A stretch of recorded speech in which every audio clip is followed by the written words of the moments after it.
essentially WebAssign. Okay, so when you're looking at WebAssign, up to, but not on the day of the final. So what does that mean? On Monday, I will hide all of this information because I'm getting a lot of your homework. I'm using a lot of your homework questions in the midterm. If you want to have a look at things you've done in the past, hit past assignments. Hopefully that's changed. And if you say, oh yeah, I'd like to look at solving equations using algebra, you would click on that. And you can look at the questions and see what they look like. So WebAssign is up and running. You can use it to check all the good stuff. And you need to, hopefully, current assignments. The last assignment that you need to worry about, right, is the nth root homework, right, which is basically square roots and simplifying square roots. Now I'm going to move over to hopefully Canvas. Is it this one? Yeah. Are you now looking at Math 99 Canvas page? Right. So let's click on this one first.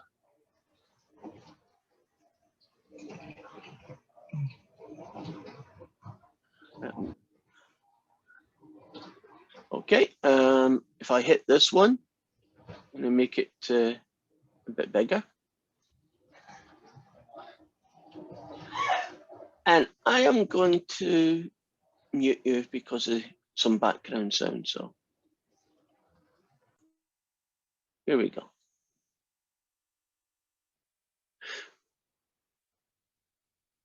So what's going to happen? Your midterm 5 till 8. So remember, it starts at 5, not 5:30, but it'll finish at 8. So it's 3 hours, and it'll take place on Monday the 10th.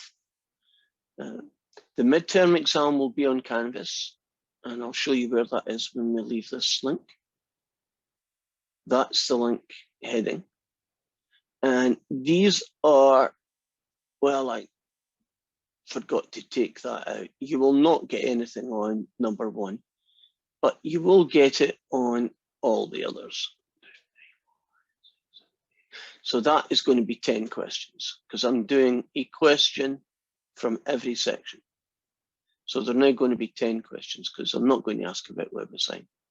I will make sure that's changed. So the first question you're going to get will be on graphing linear functions, you know, table of values probably, solving system equations. Some questions will almost always have 2 parts to it. For instance, solving equations using algebra, that would be the addition method or the substitution method. Applications would be hamburgers and fries questions or angles and triangles questions. And then we're doing rational expressions, basically simplifying them, multiplying, dividing them, adding, subtracting them, some really ugly complex fraction stuff, and solving the equations. And finally, some square root stuff. Here is the link. That's the Zoom link that you were asking about earlier. That one will take you to what we're doing right now. So I can see you. So you need to get a picture. If your computer is being wonky on you, you can use your camera on your phone, and I can see you that way. What you're not allowed to do, you're not allowed to communicate with any person. So twin sisters was a joke, but you know, that kind of thing. You're also not allowed to communicate virtually. So don't email someone, like ask a friend.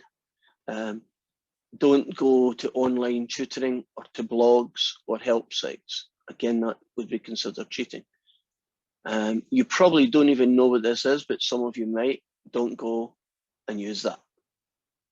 During the test, all access to WebAssign will be cut off, and all of Canvas except this one module that has all the midterm stuff in it. So this will be here. You are allowed to use Desmos. Remember Desmos for drawing straight lines, and that will be here. you're allowed to use your TI-84 calculator, and you're also allowed to use any notes that you've got. So if you've written lots of notes, you should be able to do them all, use them all, I mean, right? So there's a advantage to notes that are very helpful. It helps you remember things that you've maybe have forgotten. The disadvantage to notes is if you've got too many of them or you use them too much, you'll run out of time. So if it takes you 10 minutes to find the bit that you wrote down about the question you're on, and then you look at it and then you think about it for another 10 minutes, 20 minutes has gone by and you've only answered one question, right? You'll just not finish in time. So yeah, definitely have notes handy. If you can keep them easy to find things and relatively small, it'll make your life so much harder. So essentially, that's what I'm saying here. Now, we're going to go over some more of this later as well, but you're going to finish by, all your answers are going to be written in paper. And then you're going to finish by taking Adobe Scan, which is just a program that you can use on your phone, and you take pictures, and then it gets uploaded into Canvas. So the test finishes at 8, but we have another 30 minutes to get that test turned into a PDF by using this program called Adobe Scan. You don't need to use Adobe Scan. You might have a printer that you can put your stuff in and do a scan that way. Whatever way you happen to have it, it all works. Now, when you are doing the test, up to and including the point where you've uploaded, I still want you to be in Zoom so I can see it. And what you'll then say is, I think I'm finished. I can go into Canvas and I can check that everything's arrived. And when I say okay, you're good to go. So if you take 2 hours to do everything, you can have a quick night, right? If it takes you 3 hours, then that's totally okay. Any questions about all that information? Because it is here, so you can go and read it again if you think you'll never remember it all. The test will have 11 questions then? It will now have 10 questions. Oh, 10. And it's going to be one from each of these sections. So there'll be one question from graphing linear functions homework. There'll be one question from multiplication and division of rational expressions. Okay, so 10 questions, 300, yeah, 300 points actually. So that's a lot of points. I haven't had a chance to go back and check, but were you able to upload the previous homework assignment? So I did. Okay. I think you may have come in just a little bit later. So I'm going to go back out and hopefully show you it. Let's click in here. Right. I keep asking because I really, sometimes I keep talking and then people say, we can't see what you're talking about. So are you looking at WebAssign right now? Okay, now, if you go down here and you say click all assignments, there's the early ones. And there's the ones that you're doing. And don't pay any real attention to homework that's due, like these two. They're not in the test. Right, so they are visible. So you were asking, wasn't it, I think? Right. Well, let's return now. So what you need to know if you click on that one. This fella here,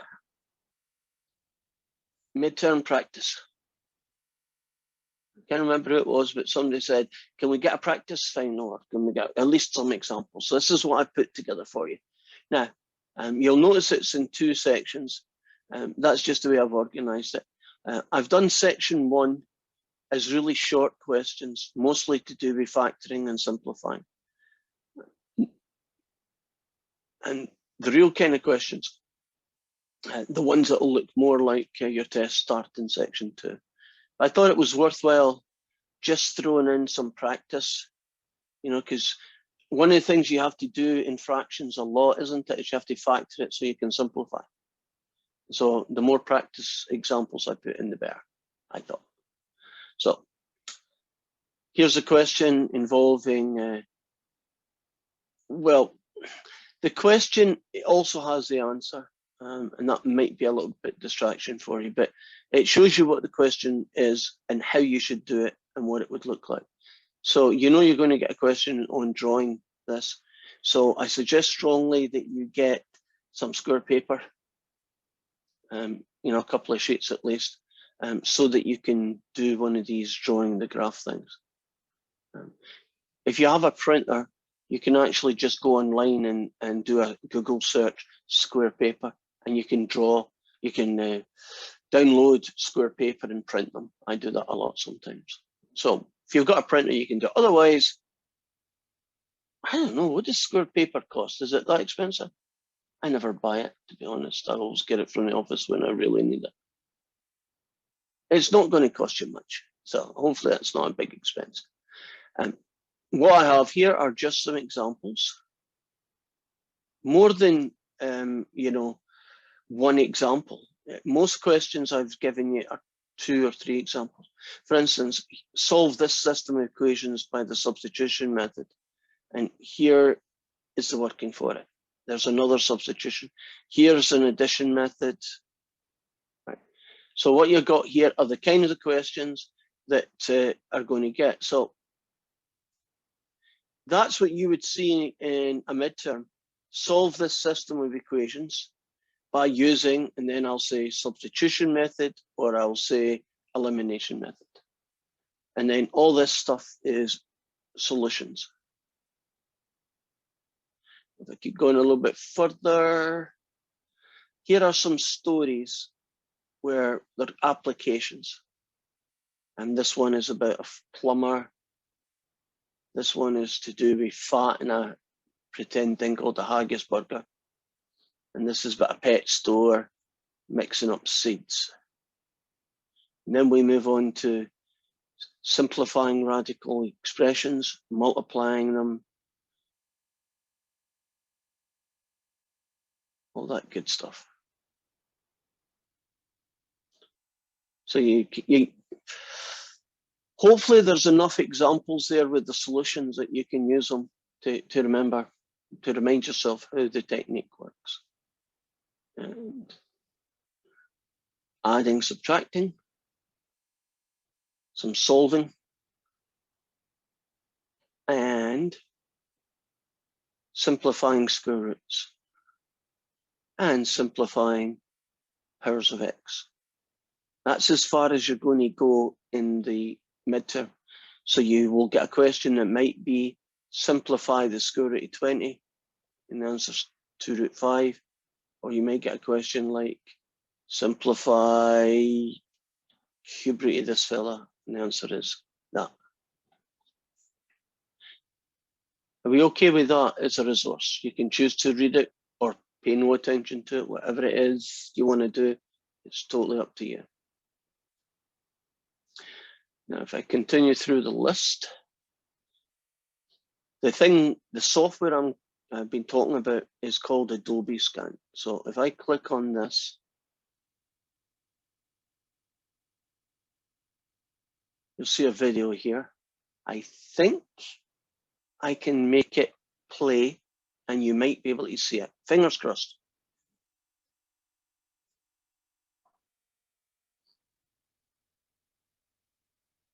Well, I am playing it, but you can't hear it. Can you trust me? You'll be able to hear it in your own computer. I just don't think I'm able to. Let me pause it, see if I can get it to play. There must be ways of doing it. Can you hear me talk now? I may have dismantled myself here. Right. So let me stop sharing for a second.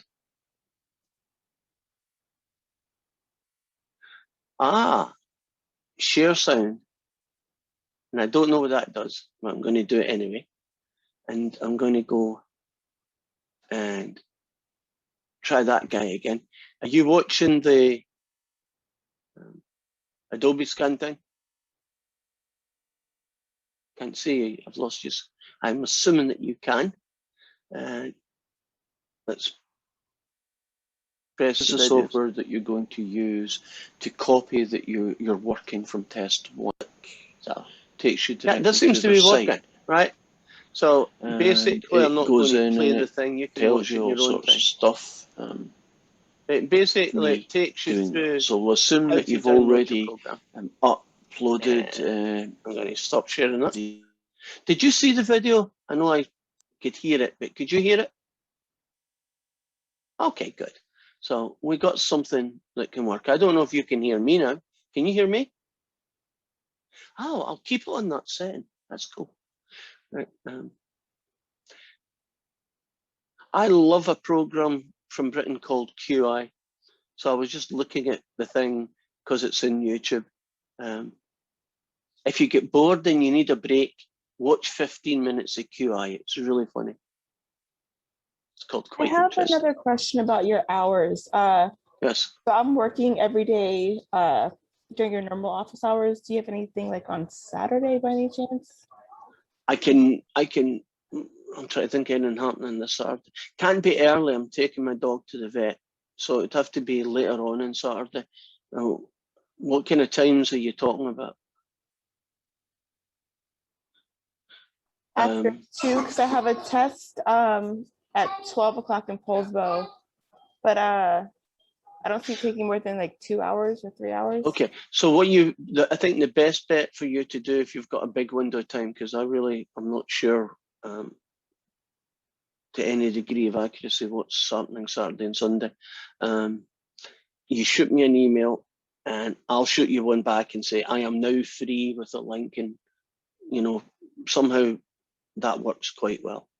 So if you want a number, the best time would be, if you do Saturday, the best time, because I know I should be around, would be in the evening. So I would say about 6 on. That could work for me, that's fine. Right. So all I need from you is to shoot me an email, and anybody else who wants to turn up, so I don't spend all my Saturday and Sunday doing 1 hour visits with all of you. How about that as a good time? Right. So if you're interested, the link that you use, just use the link for officers, because that's the one I'll send. Right. I know it says 10, but if I open it up, it's usable at any time. So if you want to turn up, click on the link that's in Officer, and you will be able to ask some questions, and maybe listen to someone else's questions and say, oh, actually, I didn't understand that either. So we'll make that happen. So that's Adobe. If you click on this one, just do it to make sure it's working. We can't see it. Oh, see that? See, the first time I never said it was the first time I should have asked. And Android devices. Can you see it now? Honestly, this app is a lifesaver for working parents. It allows me to capture physical documents using my phone's camera. It's the perfect thing for me to turn into a searchable PDF, because for me, as you can see, the circle here's turned blue. I can snap my photo straight. So if you took a picture and your image was a bit crooked, I'm just you zooming can through use this the crop thing. tool. But essentially, So what as it you can does see is here, it gives here's you my a file kinda list. I have my hands-on Haiti approach travel to using brochure, Adobe and then Scan. also my rhubarb cake scan. Right. So I would suggest that if you have time, that you just get practice at using Adobe Scan. And take pictures of menus or your kid's picture, or anything you like, just so that you feel comfortable about doing it on the day. I think the last thing you want to do is to learn how to do something on the day of the midterm, and then suddenly realize it's not as obvious as you thought it was going to be. So Adobe Scan is a good guy to use. So take pictures, follow the instructions, turns it into a PDF. Next one on our list is how to upload your work into Canvas, right? Do you see this guy down here? Upload working for midterm exam here, deadline 8:30. That's the guy I'm talking about. This video just talks you through it. I'm just going to pretend that I'm a student. So I've done my midterm. It's on paper. I took Adobe Scan. I've turned it into a PDF. What I typically do when I'm finished doing that is I send it to myself as an email. And then I go to my computer and I download it onto the desktop, because it's the easiest place to find it. And then I would do this. I click on this link. Fingers crossed I got it set up right. And start assignment. Choose file. Well, I could give you that one. That's another class. That will be your PDF. So if you name your PDF, my answers, or John Smith, my answers, that's fine. Pick it, right, if it's on your desktop, hit open, and then submit assignment. It's as easy as that. I actually have a question. Yes. Would it be, so the Adobe, the app would be good for if you, so we print out the page and, oh my gosh, and do the test, and then that's how we submit it, right? Would it be Well, fine? yeah, right. Let me maybe be a bit clearer about that. You don't need to print out your test. You can just look at the screen and write down the answers on paper. So okay. your answers are just going to be in paper. You don't need a printer, because not everybody's got a printer, for starters, right? So you just look at your screen, right? Let me show you where that would be. See this thing that says the PD of the midterm exam is here? Well, Can't it's see it. not, but it will be there when Monday happens, right? So when you click on this, there, and I've just put a little file called a placeholder, right? So should have kicked in, I'll make it kick in, there we go. We can't see your screen. Oh, we've got that again. Thank you for telling me. Can you see it now? Yes. Okay, so on Canvas in your class, the PDF of midterm, you click on that. It's just a placeholder right here. And this is what you will see. Well, you won't see this, but what you will see is question 1, question 2, question 10, blah, blah, blah. You look at your screen and you write down the answers on paper. So when I talk about taking a picture of a photo using Adobe Scan, I'm really just talking about on paper, right? That's the thing you're going to take a picture of. And this program, Adobe Scan, just turns it into a nice PDF. And then you do that upload thing that I was talking about before that, right? Where you click on it, choose file, hit the name of it, upload, done. I mean, if you've got it, so there is nothing wrong with you practicing doing that. So what do I mean by practicing doing that? If you go back to, hopefully you're still seeing this. If you go back to upload working for midterm exam here, you see that guy? No, we can't see it. You can't see it. Can you see it now? I can't see you when I do this, so you'll have to say verbally yes. Can you see it now? Yes. Okay, good. Evidently, I can only make one thing happen in one of my windows. So when I make this happen, all of you disappear for a second, so I can't see nodes and things. Okay, so you see this thing here called upload working for midterm. Practice, I don't know, practice uploading a recipe or something innocuous that you don't mind hitting the ether. And hit new attempt, choose file, pick the other file, just in case you made a mistake, hit open, and finally submit. I mean, that's basically the steps involved. And that's it, it's done. Everything looking good?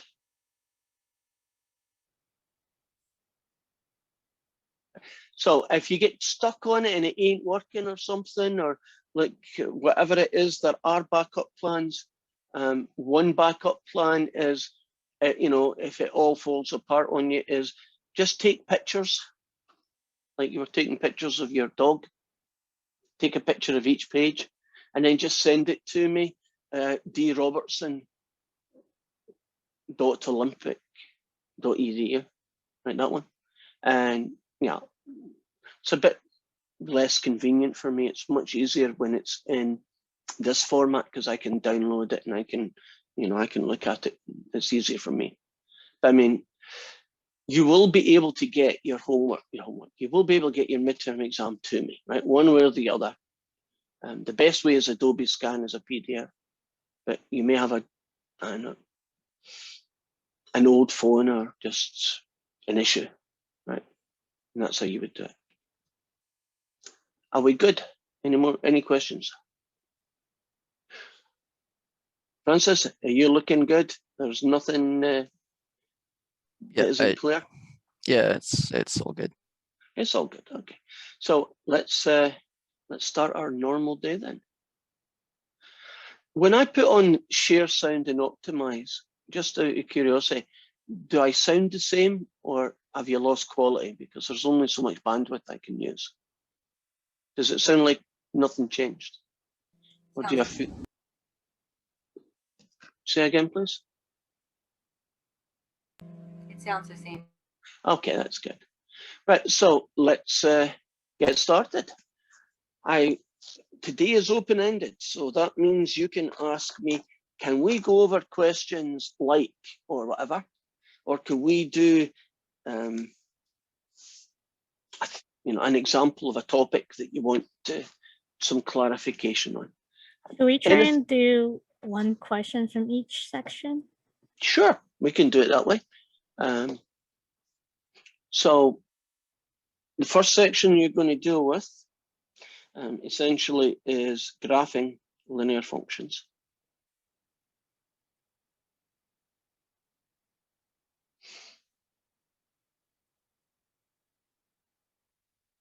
And the kind of question you would get would be very similar to the things you've done in the homework.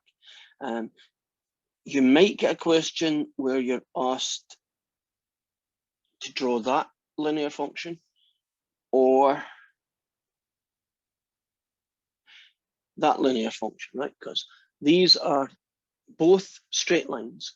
And this one is in the slope-intercept form, if you want to know its name. And this one here is in the standard form. We probably won't have enough to do every variation. Which one of these two would you like me to actually solve?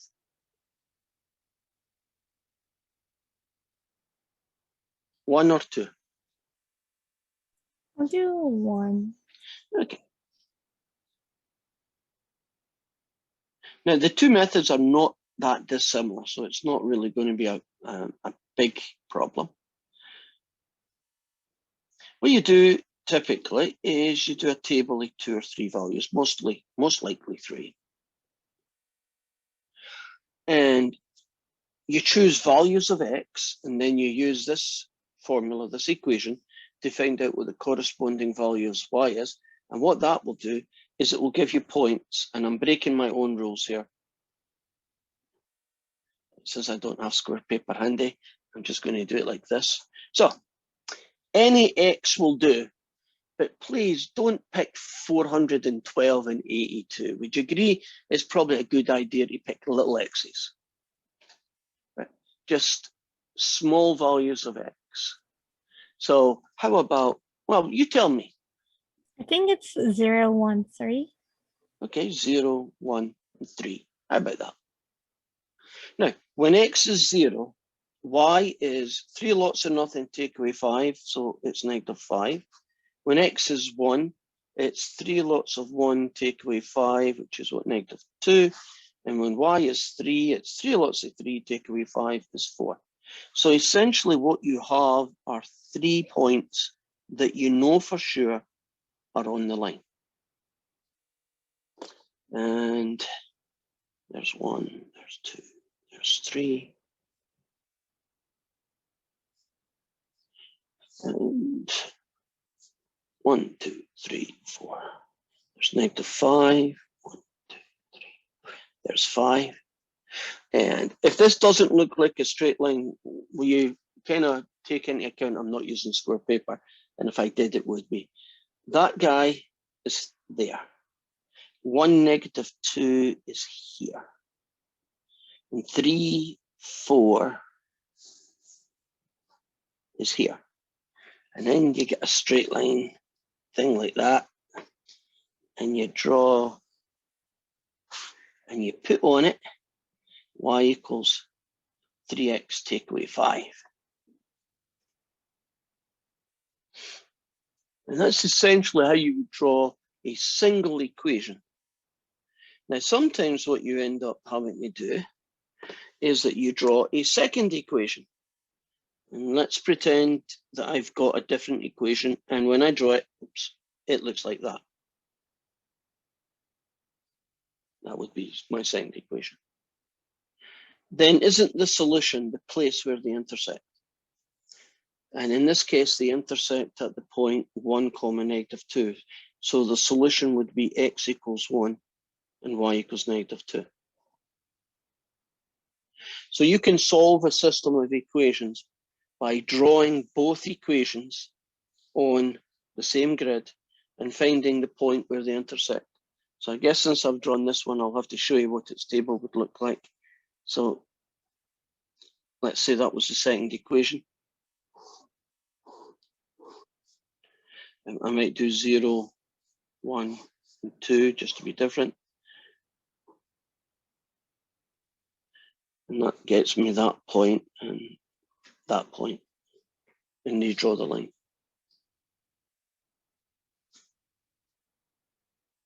Okay, how does that look?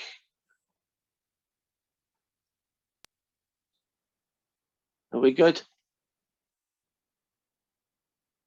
Right, now, things that can happen when you draw that. You stopped sharing the screen. Oh, thank you. Things that can happen when you draw that. You get one solution. Great. What happens when you draw the two lines and they look like this?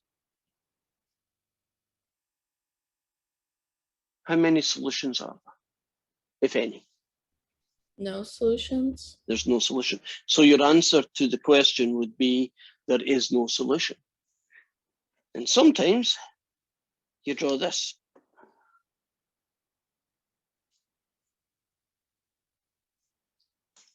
There's two lines there. You can't see them. One's blue and the other's green. That could happen. And what does the answer look like when that happens? Infinite solution. So you can get one solution, no solution, or infinite solution. If it's one solution, you read off the answer, right? And you write something like this down. If it looks like this, you simply just say no solution. And if it looks like this, you will say infinite solution.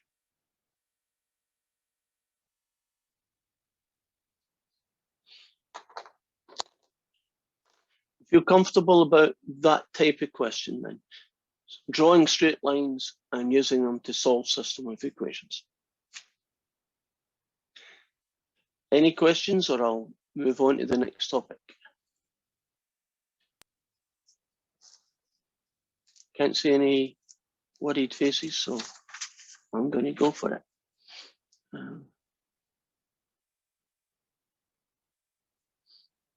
Oh, Carla disappeared.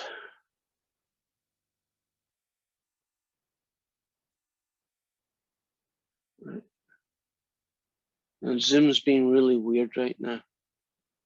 You can't see it, but it is in my world going really weird.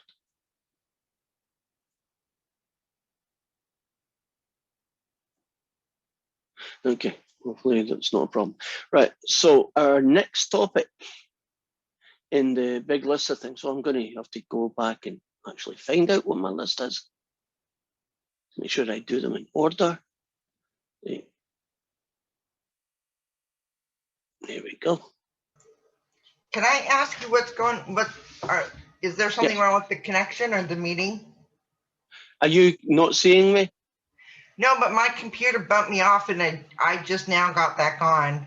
Yeah, it might be on my side. I'm getting very stuttery movements right now. I have no idea. It could just be an issue with the internet connection. I don't know. It's a short answer what the heck it's doing, but I don't like what it's doing. Hopefully it's something that will just go away. That would be nice.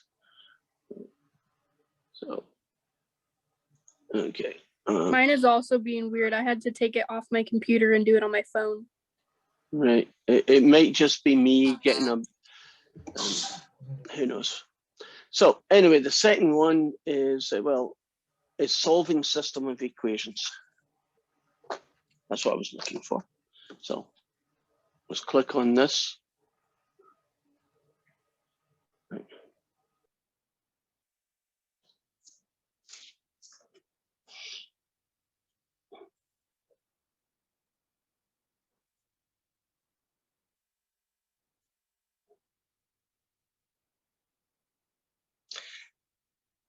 There are two versions.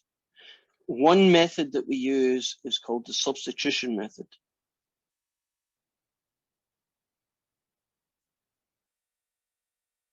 And the other one is called the addition, or another name for it is the elimination method.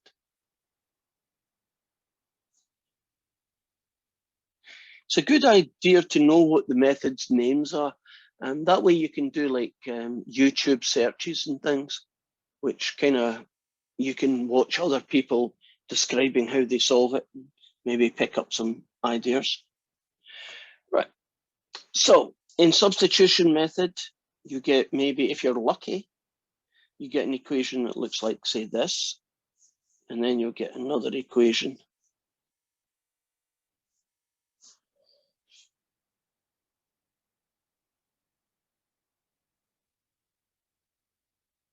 Looks like that. And what we're after here is a solution to this equation, an X and a Y that kind of works in both. Visually, that would look like, you know, that point there. Now, when it's a substitution method, one of the equations, in this case, this one, is either written in the form Y equals or X equals, or is easy to make, to change it so it looks like that. And then what you do is you put this equation into the other equation, in this case, that guy. And when I mean put into, I guess I should be using the word substitute. So what do we have? We have 2x, but instead of 4y, we have 4 lots of this guy, because he's the same as y. And then what you end up with is a normal equation with only one variable, in this case x. So the usual steps are typically distribute, so 4 times that. Collect like terms. That's pretty common. Okay, what do I need to do to both sides next? -4. Okay. And you can tell I've made my life easy by picking numbers that come out well. So x equals 1. Is this question finished, or are there more to do?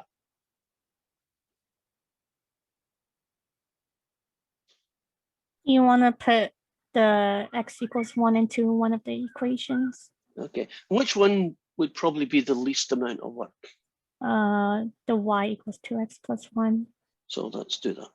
So you put x equals 1 into y equals 2x add 1. And what you get there is 2 lots of 1 plus 1, which is 3. So you now know the whole solution. Now, when you are doing exams questions, it's a good idea not to take shortcuts. Now, a couple of reasons. First one is if you do all the steps, even if they're kind of trivial steps, you're less likely to make a mistake, because tests are stressful things, and when you're under stress, and if you do things in your head, you can, you can do the simplest mistake, forget to write down a number or add it wrongly or something. And the second reason for doing is that you get partial credit. So if you can do half a question and then you're stumped about how to finish it, well, at least you're going to get half the points. Some people look at a question and they say, I don't know how to finish these questions. I don't know how to get to the final answer. But they just don't do any question. They just don't even start it. And that's not a good strategy. So, do what you can. You know, maybe come back to it later if something comes to you. So then for the answer, you just, if it asks to plot it, you just plot it with that one answer. I probably wouldn't even ask you to plot it. I would just I'll say, just have I the would just X say and Y. solve it. Yeah. Okay. So this question would probably be solve this system of equations using the substitution method. And when I say things like using the substitution method, I'm trying to help you by telling you which of the two methods would be the best one to use. Right. Now, the second situation is an addition method.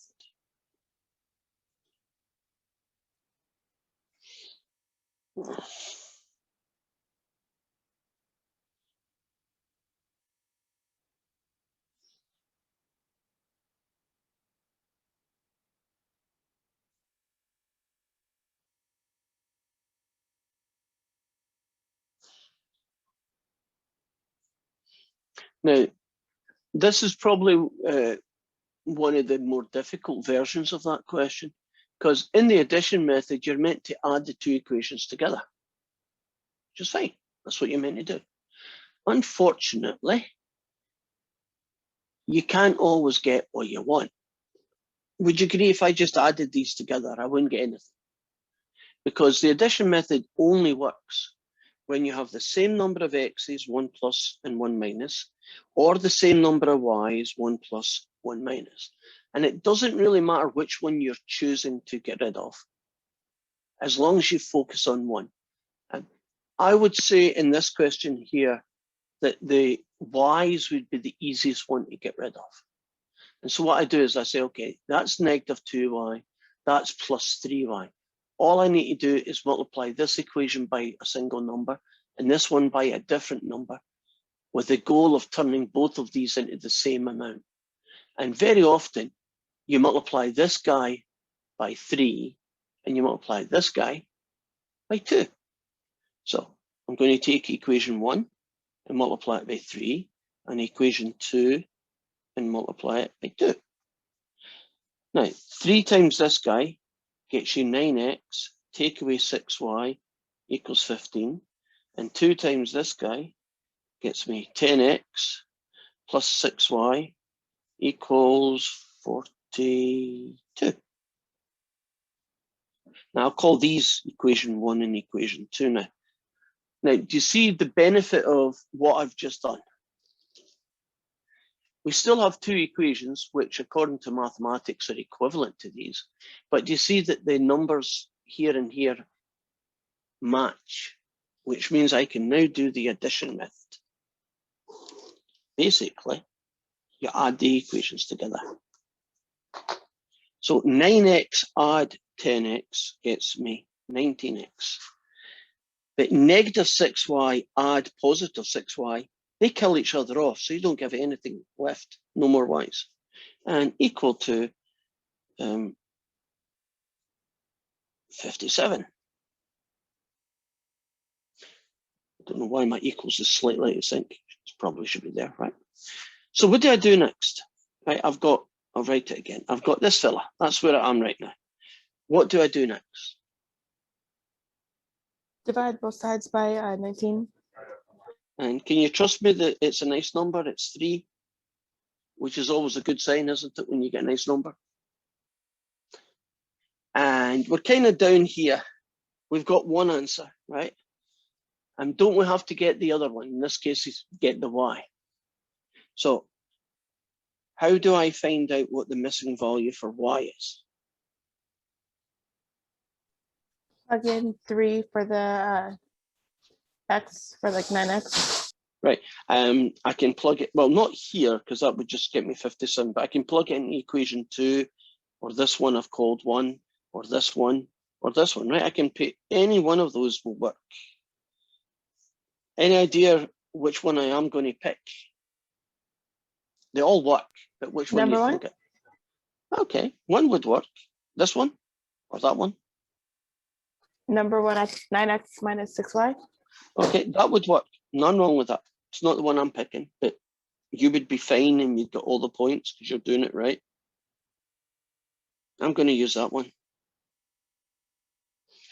And the only reason I do that is because I know my weaknesses. if there is negatives in things, isn't there a chance to screw up? So I tend to avoid equations with negatives. So this becomes 5 lots of 3 plus 3y is 21. 15 plus 3y is 21. Subtract 15 from both sides and then divide both sides by 3. And there is my solution. X equals 3, y equals 2. Now, if I did this one here, nothing wrong with it. I would have got y equals 2. If I used this one, I would have got y equals 2. If I used this top one, I would still get y equals 2. So it ain't really a vital decision. You know, if you don't know what to pick, just go that one, and whatever your finger lands on will work. Now, before we move away beyond this question, when you do this addition method, you add the equations together, but sometimes something really scary happens. When you add them, not only do the y's disappear, but the x's disappear, and you end up with something that looks like that. What kind of solution do you have if that happened? No solution. No solution. Agreed. And sometimes you do it, and something like this happens. Right? The x's and y's still disappear, but that's what was left behind. What does that look like? Infinite solutions. Right. And that's what you write down.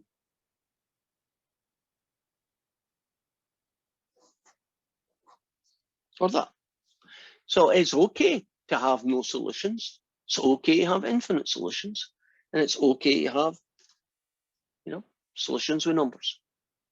They're all valid answers. And don't talk yourself out of a good answer because for some reason in your brain, you don't think you should get that as an answer. Hey, I shouldn't get 0 equals 10. I must have screwed up. I'm going to, you know, change things I shouldn't change so I can get a number. And that's not a good strategy. Any questions about that topic?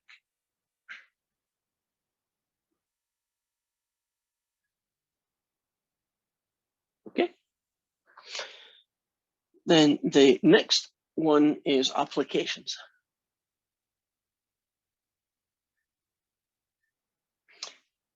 That's the last section. It's homework number 5 if you're interested. And what you get here is you get stories that become systems of equations. And we did ones with angles, but there are other ones. So let me do a made up one. Let's suppose that you want to know the cost of a hamburger. And you want to know the cost of some fries. But instead of just going to the guy and say, how much is a hamburger and how much is a fry? You find 2 receipts from previous days. And you found out that on Monday, you bought 4 hamburgers and you bought 3 fries. And it came to, let's put in a number here.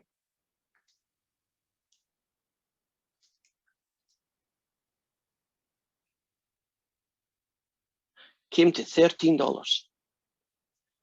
So this wouldn't be like this. This would be on Monday, you bought 4 hamburgers and 3 fries and the bill was $13. And then on Tuesday, you bought 2 hamburgers and 1 fry. And on that day, it cost you $6. Now, you could very easily just keep guessing with combinations of numbers and solve this equation by guessing, but we don't want you to do that. We want you to solve it through math. So if you just turn around and say a hamburger's $3 and the fries are 50 cents and it happens to be right, you won't get any points. So what we're really asking here is, do you know the process of turning a written story into a math puzzle and then solve that math puzzle? So imagine that was more English, right? On Monday, he bought 4 hamburgers and 3 fries and the bill was $13. On Tuesday, he only bought 2 hamburgers and 1 fries and it cost him $6. How much does it cost for a hamburger and how much does it cost for a fry, right? That's the kind of puzzle that we're talking about. So you start off by choosing what the 2 variables are going to represent. So I'm going to do X to represent the cost of a hamburger and Y to be the cost of the fries. Has anybody actually solved that in their head? Because I've picked numbers that are pretty easy to do. Just out of curiosity, has anybody figured out what the cost of a hamburger and the cost of fries in this story would be? No, that's fine. Right, situation 1. 4 hamburgers and 3 fries cost $30. That's 4x plus 3y is $13. 2 hamburgers and 1 fry cost you 6. 2 hamburgers and 1 fry cost you 6. And that's your second equation. Now, if that's as far as you got, you've got about 1/4 of the points because you're actually about 1/4 of the way through this puzzle. So that's better than nothing. Any suggestions for where we're going now? Substitution equation. Okay, substitution will work. And if you want to do substitution, which one are you going to use as the y equals or the x equals?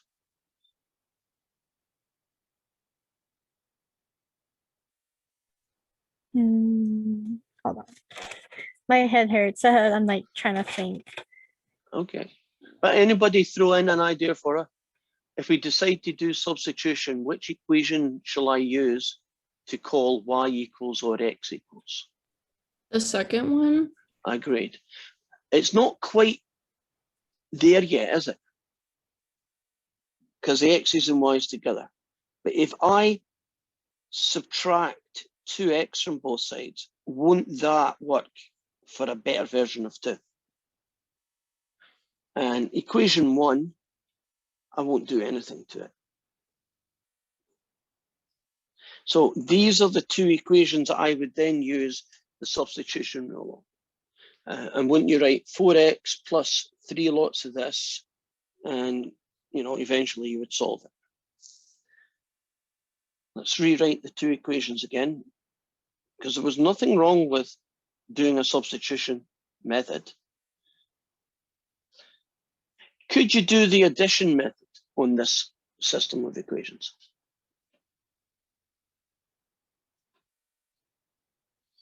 Let me phrase it differently. You could do addition method. Tell me what equation I'd need to change and by how would I change it so I could use the addition method. The second one. Agreed. What would I multiply it by? You could multiply it by 3 or 2. Okay, let's pick 3. Is it just 3 or will I need -3? -3. -3. And that one will work. Now, if you wanted to multiply it by 2, that would get rid of the x's, right? And that's okay, but it would have to be -2.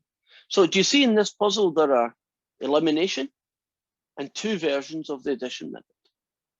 Now, if I multiply this guy, right, equation 2 by 3, I get, -6x, because it's -3, -3y equals -18.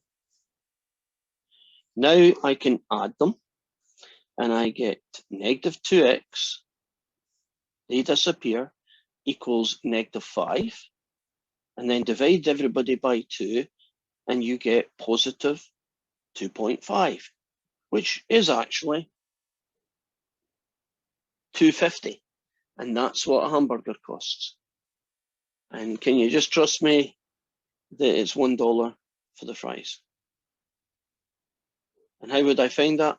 well, couldn't I plug x is 2.5 into this equation and solve for y? Or this one, whatever I feel like. I'd probably pick the top one. So that's what an application question looks like. It's going to have a story, and this one is about fries. There's ones with angles, there's ones with budgie seat, I think. There's quite a few different versions of this. Any questions about that particular question?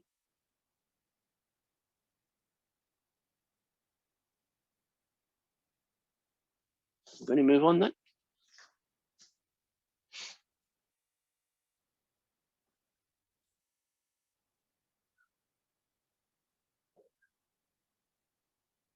Okay, I'm in some weird mode. Rachel, I have got my big screen and you're about 8 feet by 7 feet staring at me. It's very disorientating. So what the heck is happening here? Just trying to balance dinner and a 3-year-old and homework and a midterm. Okay, I'm going to change this over to gallery view and I'm going to exit full screen. Oh, that is much better. I pity you lot if you have a big TV screen and I, fill up the whole screen. Scarily big. Right, I've lost my place. Okay, right, now let's look at the next question. Hey, oh, shooting space.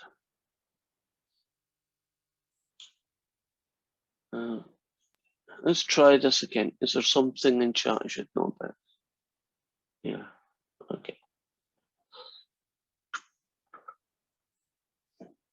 Right, our next topic, simplifying fractions.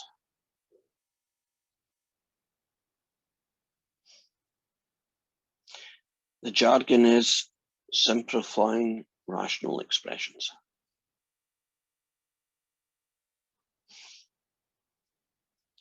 Now you could get ones that look like this.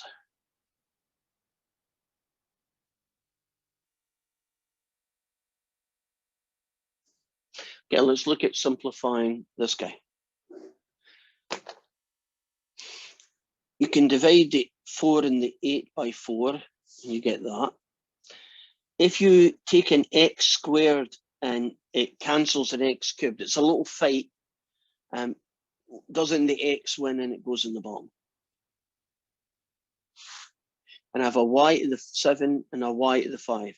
Okay, what will happen when you have a y to the 7 on top and a y to the 5 on the bottom? What's left? Y to the 2nd on top. Right.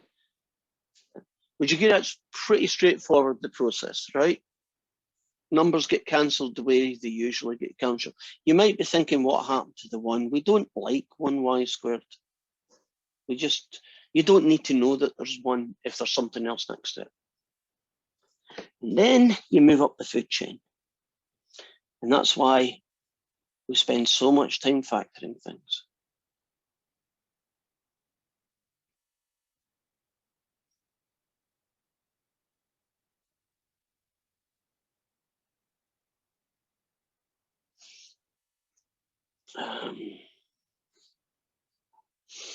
Try to find one that works here.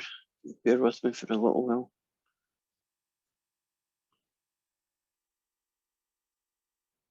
There we go. Suppose I need to simplify this expression, this rational expression. The technique for doing it is pretty standard. The method's called factor and cancel, if you're curious of its name. You factor everything and then hopefully get some cancelling. So let's cover up that bottom so it doesn't distract us. X squared minus 9 can be factored. What does x squared minus 9 factor into? X plus 3, x minus 3. Agreed? Now, The guy at the bottom is what I call a simple quadratic, a simple trinomial is another name for it. When there's only an x squared, can't you use the trick? Two numbers multiplied together give me 6. But when I add them, I get 5, right? So two positive numbers in this case, multiplied together give me 6. But when I add them, I get 5. What would be the combination that does that? 3 and 2. Both positive, right? So that's like the first phase, factor everything. Great. Now, after you're finished factoring, you might get lucky and there's a 1-for-1 cancel. And that is now the finished product. That's it. Do not go crazy and say, oh, well, I want to cancel that x and that x and make the answer -3/2. That doesn't work. This x is not a factor. It's part of a bigger expression, x minus 3. This is not a factor on its own. It's part of an x plus 2. So we're finished. Now, how about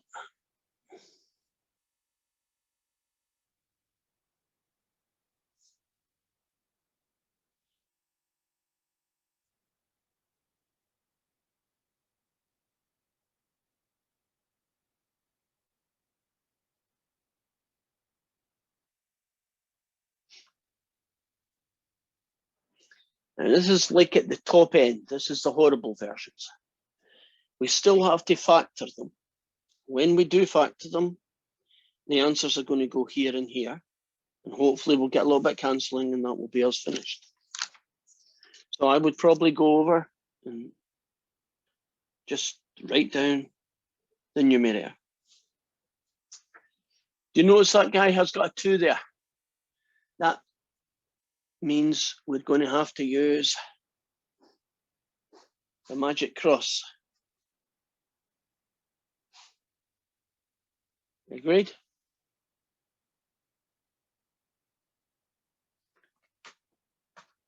Okay, what number goes in the top?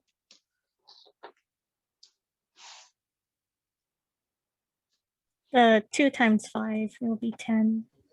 Okay, what number goes on the bottom? It's the 7, -7. -7. Agreed. Right. The more you do these, the better you'll get at them, right? I don't know, God, how many we've done, but probably more than you want to. So far, so good. Agreed? Right. So we've got 10, we've got -7. What do we do next? You want to find two numbers that will times to 10, but that will minus or subtract to 7. So what two numbers multiplied together give you 10, but when you add them, you get -7. And there is 5 and 2. okay, and both negatives, right? Mm. -2 times -5 gives you 10. Oh, then you -2 can add that 7. negatives, right? Yeah. And I normally draw another one because there's too much going on. I just leave these numbers, right? So I can forget about them and they don't distract me. What do we do next? You want to do the 2x squared, but just put the 2 on the bottom of -2 and -5. And sometimes, like here, they can be simplified, right? Now, this fella and this fella are going to give me my 2 factors. We just have to know how to read them. I'm going to pick this one over on the right-hand side. There's a 2 on the bottom and there's a -5 in the top. That 2 and that -5 are going to give me a factor. Okay, what does the 2 give me? The 2x. And then you stick a -5 on the top. And this will get me 1x, and you stick a -1 after that. So 1x minus 1. So this guy here becomes 2x take away 5, and this guy is x minus 1. And now we have factored that guy. in this question here, can you see that if you don't know how to factor the top, you're really not going to get very far? Now, this bottom one looks like another version of this guy. And if you did it, it would eventually get you the right answer, but it would probably be a really long question. So let's just look at it with fresh eyes.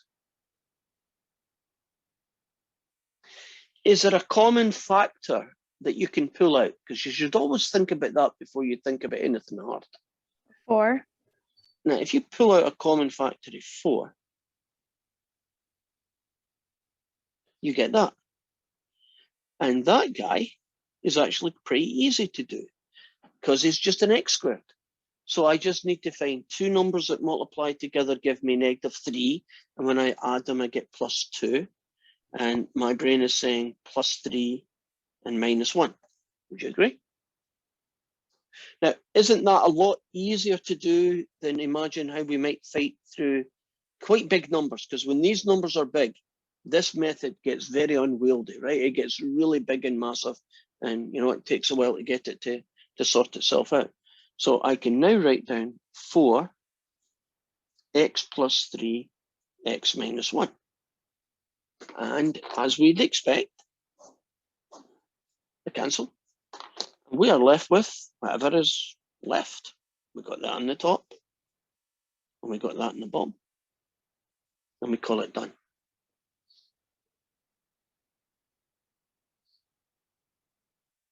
Are we good? Any questions about that?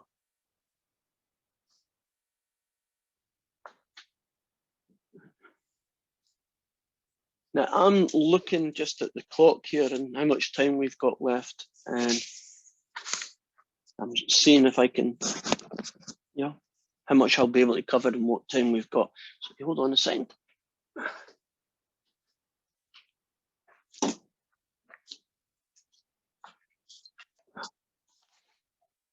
I'm running out of paper, virtually. So the next topic would be multiplying and dividing fractions. And the one after that will be adding and subtraction. And the one after that will be simplifying complex fractions. And then the one after that would be solving rational equations, right? So that's 4 sections. And then we have to finish with the square root ones. Is there any of that list that you feel would be okay to just skip over? Because if I just keep going, we won't get to the end. I know, looking at my time, we won't. Can we skip? I'll put a suggestion out there and you can definitely shoot it down and say, no, I want to see that. Can we skip the square root stuff? Because that's probably the freshest in your brain. Can we just call that one done? If I get to it, I'll do it, right? But I don't think I will. And I don't know about you, but I need a 3-minute break. So I'm just going to chill out for a few seconds, get something to drink, do my thing. So why don't you go and get a coffee or do something, and I'll see you back in a few minutes.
Hi everyone, I'm ready to get started, so hopefully you can hear me.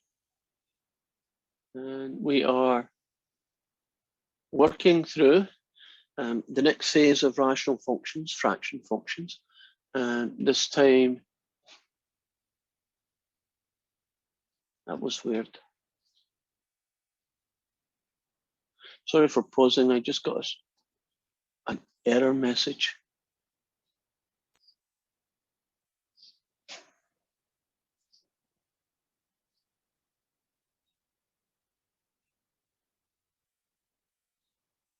Okay, I think I'm good.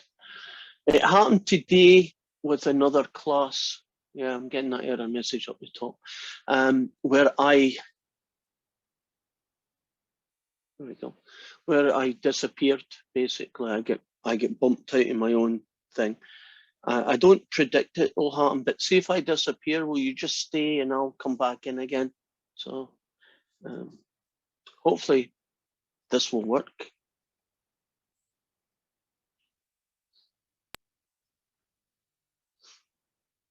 No.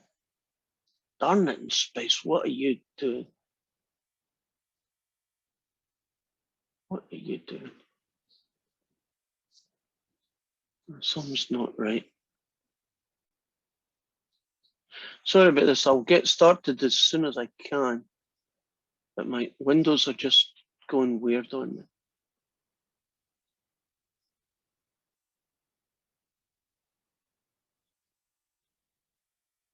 Okay.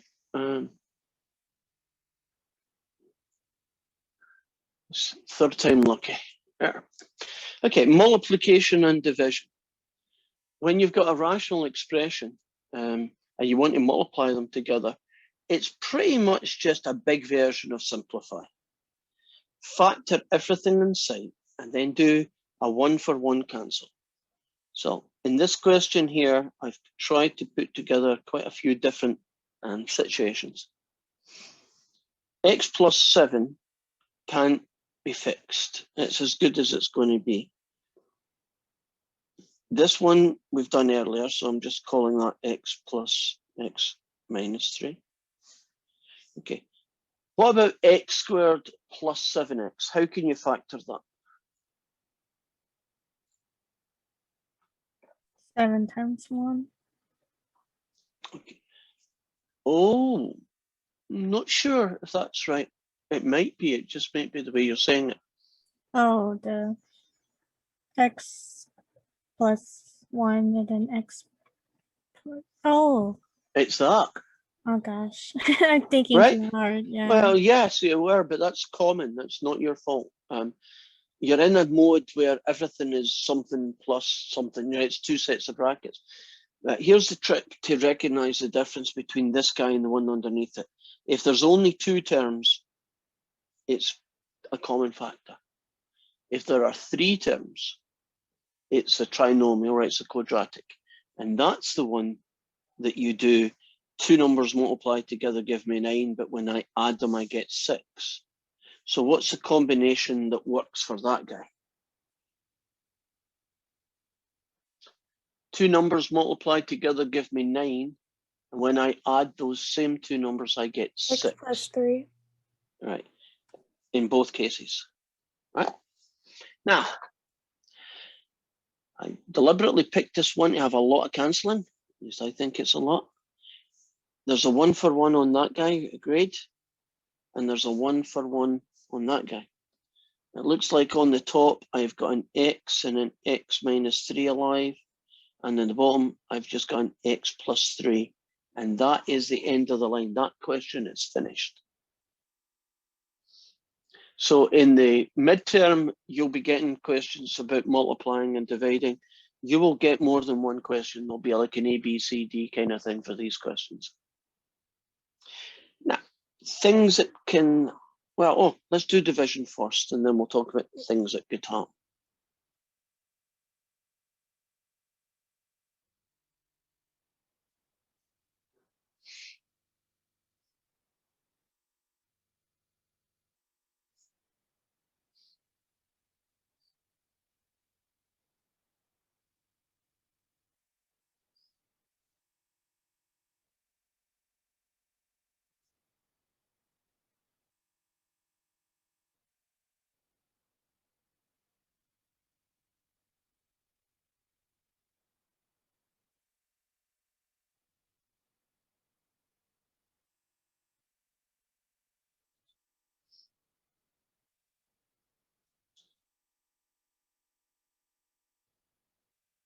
Okay.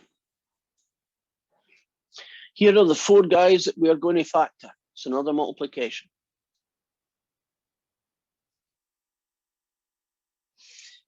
Take each question on its own merits. I'll give them numbers. This guy here is going to be called number 1. This guy here is number 2. This guy here is going to be called 3. And this guy here is going to be called 4, right?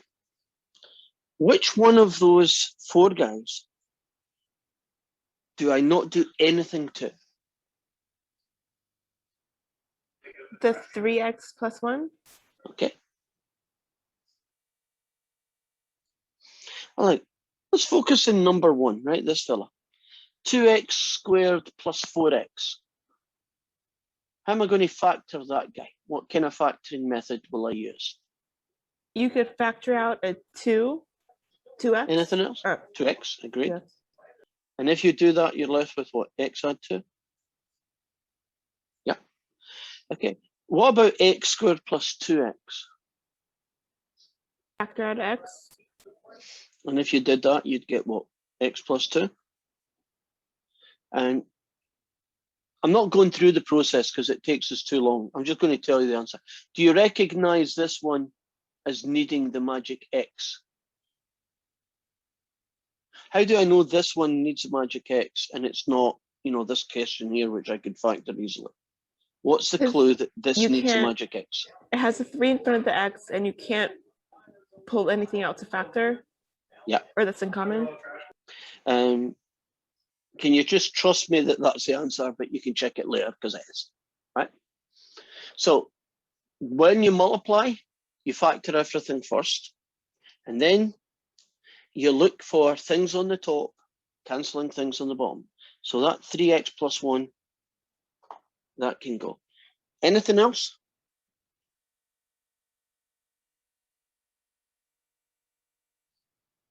A 1-for-1 cancel. X plus 2. Agreed. Anything else?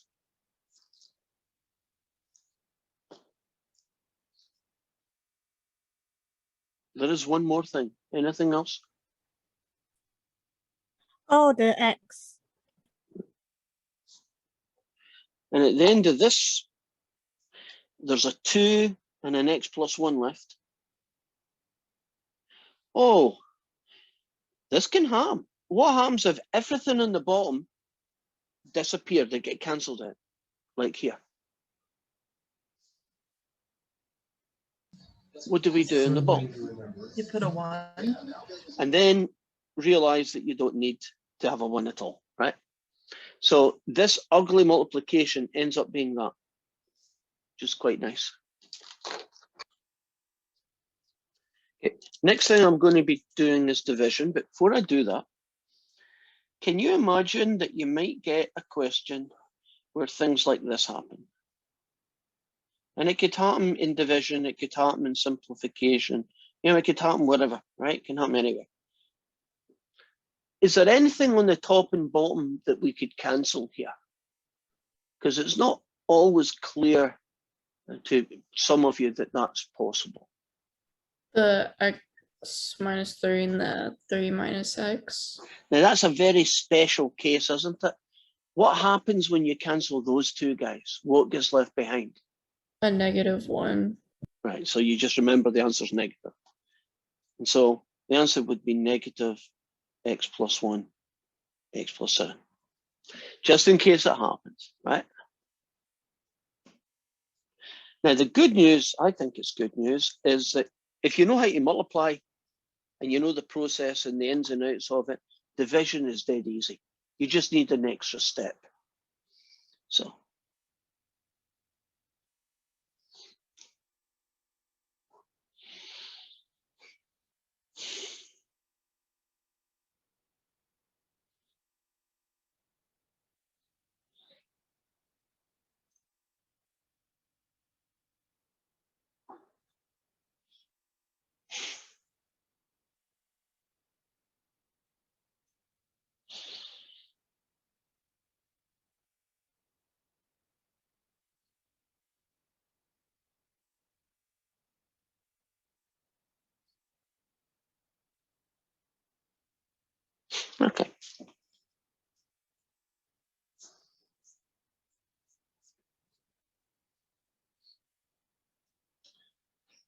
the extra step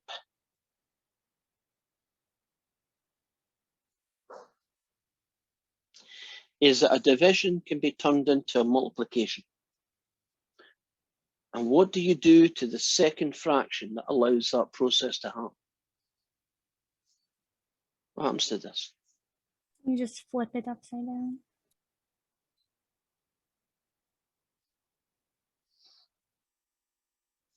And then you do all the factoring and cancelling that you like. So as long as you can remember that one step, aren't divisions really just multiplication questions? Right? So you're not really doing too much different. You just add one extra line. Take the division and turn it into this equivalent multiplication, and then factor everything in sight. If you're interested in what this one looks like, it's an x minus 8, it's an x plus 1. This guy here doesn't factor at all, which can happen. And this guy becomes an x plus 1 and x minus 1. So not a lot happens in this question. There's just one cancel. And the horrible mess that's left behind is the answer. I have a question. Yes. When it's like 3 minus x and then over like x minus 3, if the like equation's already negative, would it be positive? Yes. So it's I don't think we've seen that, but it would be positive. You're right. Okay. So it's just like the opposite. Yeah. Mostly, if you see it at all, because it doesn't happen that often, you only see it once, in which case the answer's negative. But I guess you could have it theoretically. I mean, you could have it already negative, and then you do this cancel, and that makes another negative arm, then that would make the answer positive again if that did happen. That's an interesting question, but you're right, it could happen. Are we good? Do you want to see another division? Or do you feel good about divisions? I can't really see you anymore, so I kind of need a verbal clue here. So if you're nodding your head or shaking your head, I can't see it because bloody... Oh, I've got another window here. What's that do? Well, that's a pointless exercise. I'm looking at me now. I don't want to see me. Now I'm looking at Jamie Lynn. That's weird stuff happening. Hi, Jamie Lynn. Are we good? Yes. Are we good on divisions? And Yeah. I can now see yourself. Okay. So what we're going to look at is adding and subtraction of fractions or rational expressions. We can't see your screen. Let's kick over. And there. So adding and subtracting rational expressions.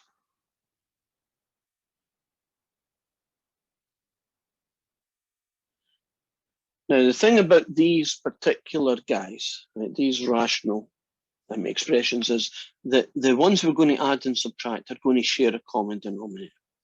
So you might get 3x over x squared, take away 1. Added, that's a bad choice. Take away 3, start again. 3x over x squared minus 1. Take away 3 over x squared minus 1. So you can add or subtract two fractions, and the fractions will share a common denominator, which means that you can just stick them together like that. And that might be the answer. There might be nothing else you can do. But you probably are most of the time going to be able to do some more. Any suggestions for what I could do to the top? How I could change it?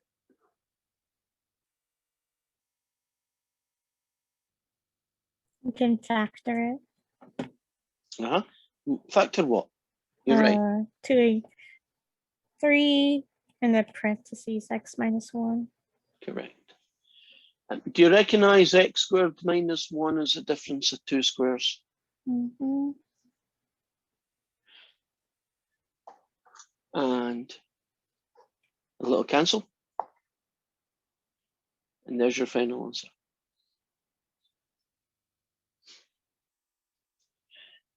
So how about this fella?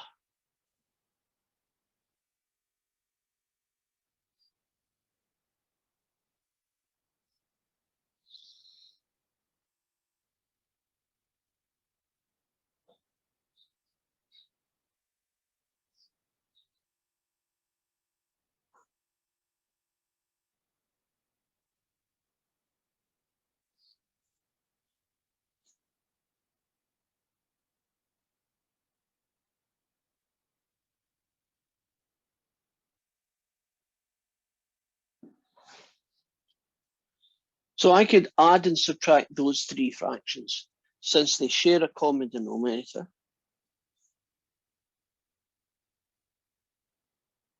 I can get that.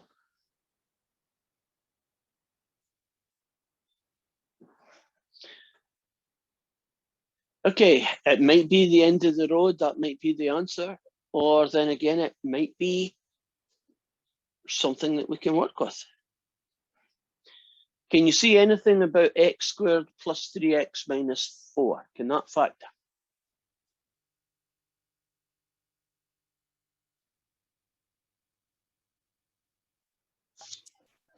X and 4 and 1. Okay. Both plus or one plus and one minus? Minus 4, positive 1. Just kidding, the opposite. Yeah. Got it. And this guy here also factors. And I'm looking for two numbers that give me -6. So it's pretty clear one's plus and one's minus. And I think a 6 and a 1 are the combination. You might wonder why there's a lot of ones in the questions I'm making. It's very hard on the spur of the moment to pick ones that factor nicely. Picking something with an x minus 1 is something I can do relatively easy. So that would be adding and subtraction.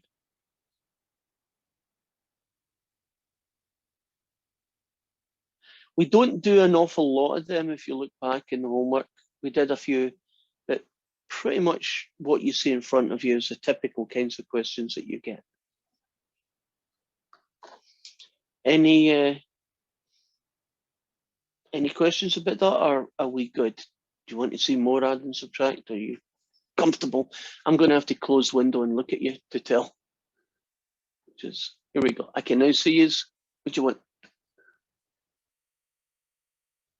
Are we good? Right. By the way, see when you go and watch this video, I hope you're not self-conscious because you're probably going to see your face. I'm just telling you that right now. So hopefully that doesn't make it. Me, I'm so good looking and arrogant I don't mind people seeing my face. Well, did you know that I used to be conceited, but now I'm perfect?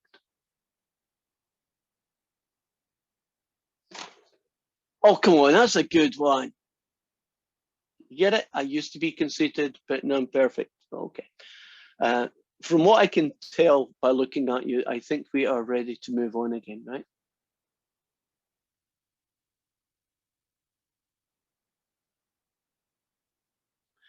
So let's jump back in and look at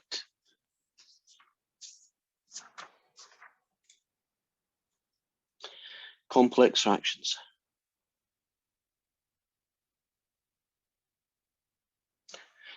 Basically, we're being asked to simplify them.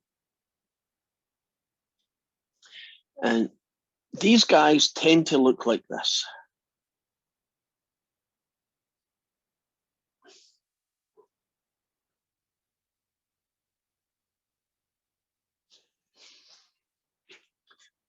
We want this fraction, and technically as a fraction, to be written in such a way that is not as ugly as it is right now. Essentially, we don't want fractions with fractions in the top and fractions on the bottom.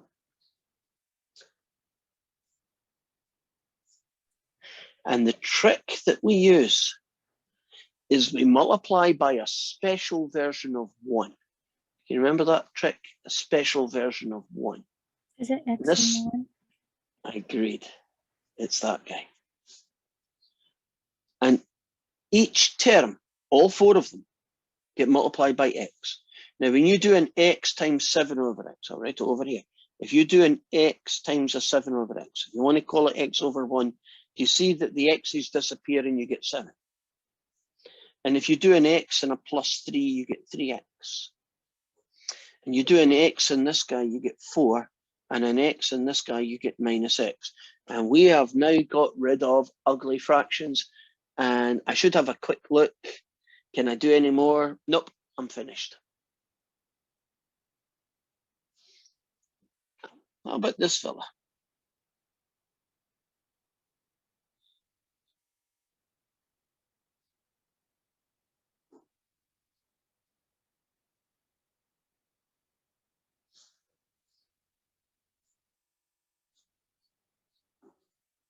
Every one of these questions is pretty much the same process, special version of 1.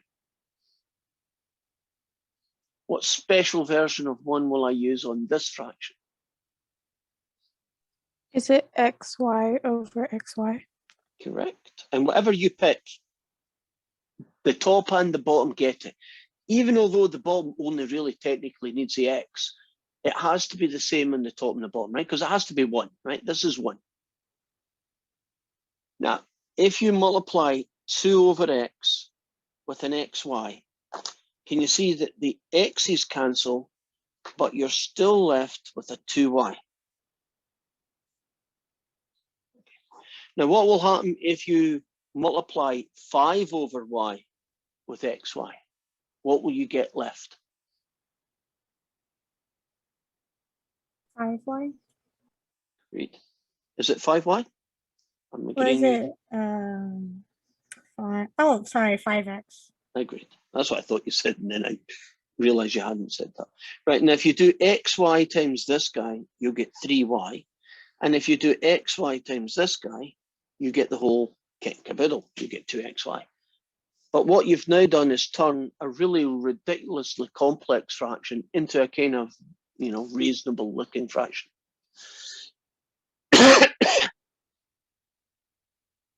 Are we good? Okay, how about this fella?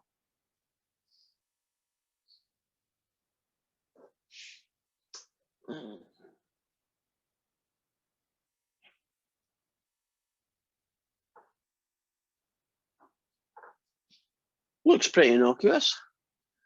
Most of it is perfect, except for that guy, right? So what special version of 1 are you going to use this time? Times x? Yeah. And x times x, I get x squared. And x times this fella, I get minus 1. And on the bottom, just write it down as x minus 1. Now, in this question, you were finished. And in this question, you were finished. But not this question. Is there anything you can do to make this one a little bit prettier? Cancel out 2x or x squared. Not allowed. And the reason that's not allowed is because this is not a common factor. Oh, I wrote it down wrong. Never mind. Okay. Well, let's focus on what this looks like. Focus on the top for a minute. I've done enough of these. I'm lacking in imagination. But can you see an x squared minus 1? What does that make you think it could be turned into? Factor out a x plus 1, x minus 1. And if you look at the bottom, doesn't that play well with what's already there? Can you see? I can now cancel out those guys. And that leaves me a very nice looking answer. I mean, that's what it looked like when it started. And this is what it looks like when it's finished. Would you agree it is a little bit nicer at least?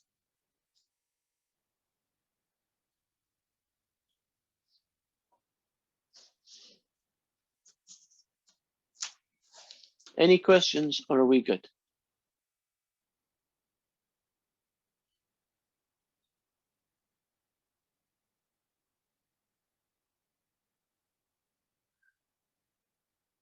Right.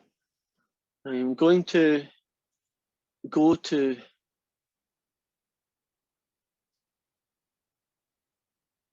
the WebAssign, or at least I'm going to try and go to WebAssign and pick some of their questions, because I'm getting really bad at just picking x squared minus 1 all the time. I want to do something that's at least got some kind of variation in it.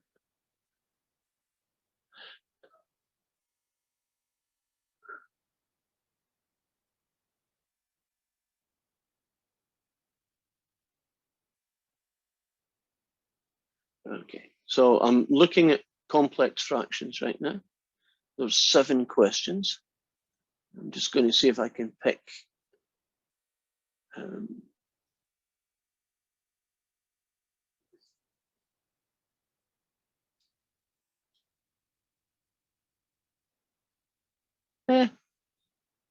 there's no need. I've covered everything. These ones will work.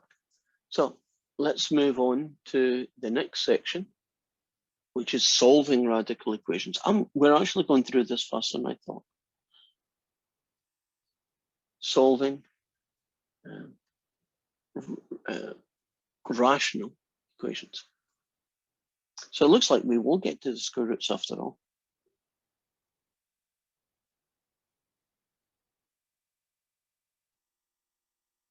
And if you're interested, this is homework 10. So that'll be question 9 in your test.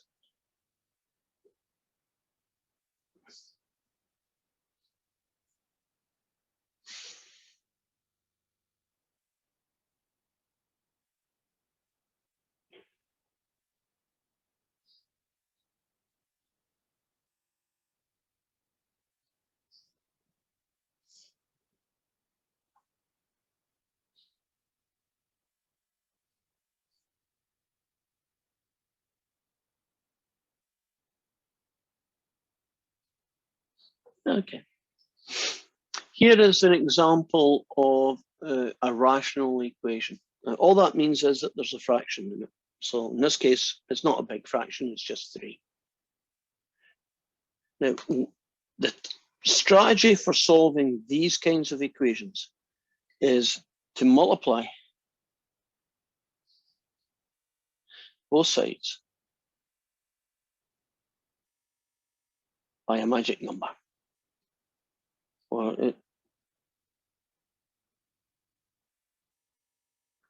I'll call it a number, but it might be y next time. So you multiply both things by some expression, some number. In this case, I'm going to multiply both sides by 3. Whatever is causing the trouble, that's what you multiply both sides by. In this case, it's just a single guy, a 3. Now, if you multiply everybody by 3, let's see what you get. Well, if you take 2y over 3 and you multiply it by 3, you get 2y. If you multiply this by 3, you get 3. And if you multiply this, you get 3. Now, if you've done it correctly, the ugly equation should turn into a normal kind of linear equation that you're pretty comfortable with. Okay. What should I do to both sides to solve this equation? Subtract -2, or subtract 2y. Okay, and if you do that, we're finished.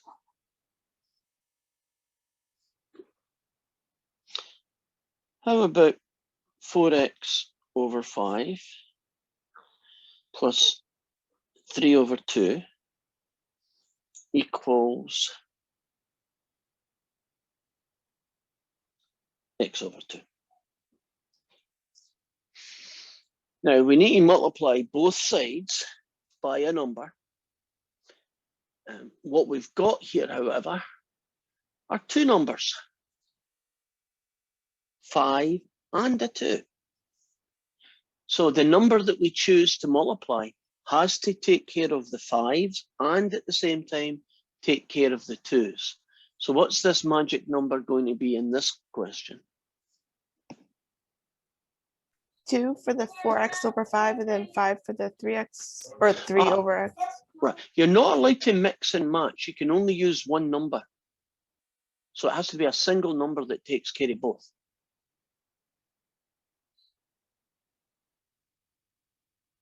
So you can't say, well, I'll multiply this by 5 and I'll multiply these 2 by 2. You have to pick one number that you multiply all 3 of them by. So think about getting rid of how you could use 2 and 5, how you could get rid of both at the same time. Would making it 0 work? With making what 0? The bottom number. No, I don't think that would be a good idea.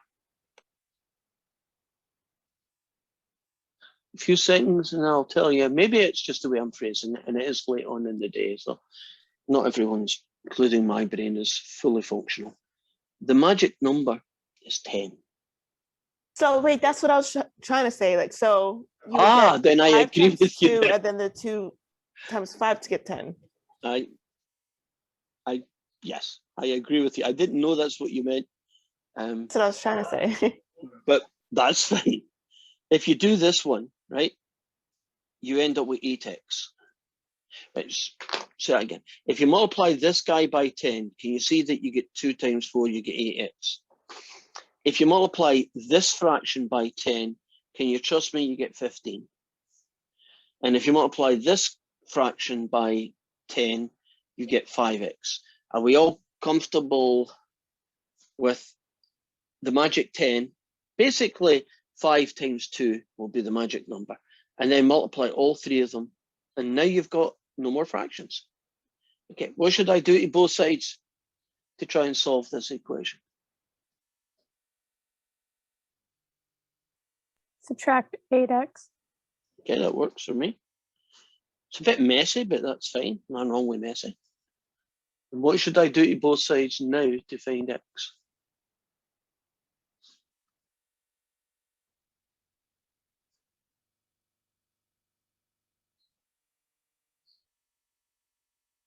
Divided by -3. And there's your answer.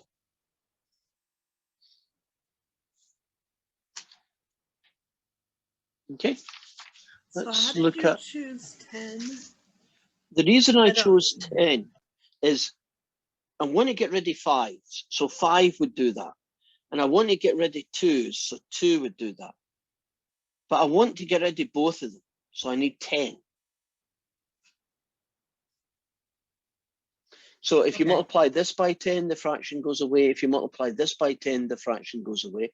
If you multiply this by 10, the fraction goes away. So I'm looking for a number that takes care of 2 different fractions at the same time. So 5 and 2 would be 10. Let's show you how that would work. Suppose I had 3x over 7, take away 2/3 equals 1/3. What number would I use to multiply all of those by to get rid of the fractions? Well, I want to get rid of 7s, but I also want to get rid of 3s, right? And so if you want to get rid of 7s and you want to get rid of 3s, 21 would do the job. 21 times this guy gets you 9x. 21 times this guy gets you -14. And 21 times this guy gets you 7. Do you see?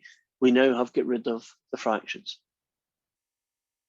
So the number that I came up with isn't just a random number. Have you noticed that if you use these 2 numbers multiplied together, that very often is the guy you need to use? One last example like that.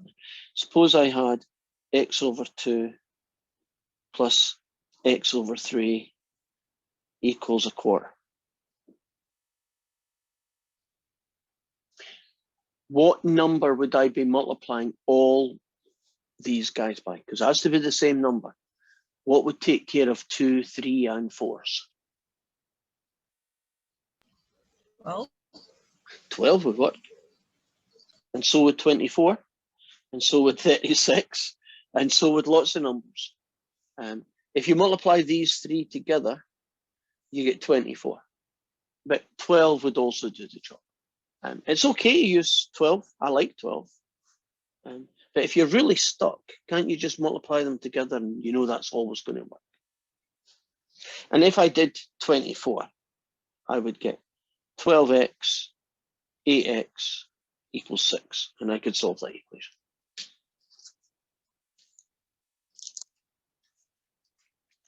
Are we good so far? Right, last one of these.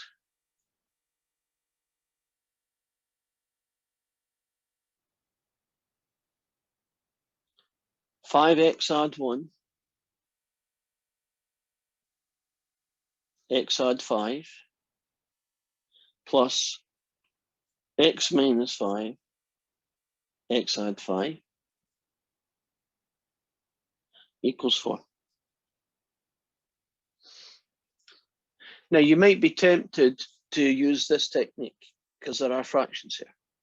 And actually, if I was going to do that technique, wouldn't I multiply everybody by x add 5? If I went that road, this guy, if you multiply him by x add 5, would get you this. This guy, if you multiplied him by x plus 5, would give you this. And this guy, if you multiplied him by x plus 5, would get you this. And that would give me that. And I could add 4 to both sides and subtract 4x from both sides and then divide. And I would have got the right answer. Or I could have looked at the question with a different way of looking at it.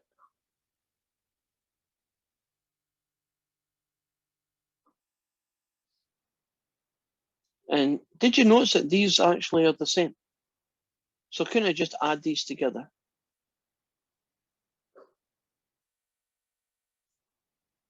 And try and solve that equation. What would I multiply both sides by now?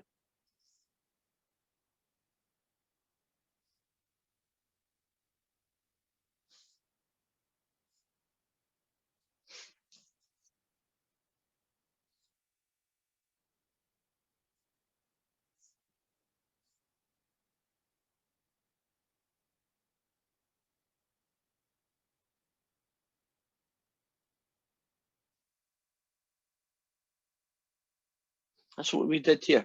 We multiplied all of the terms by x plus 5. What would I do to both sides here? What would I do to these two terms?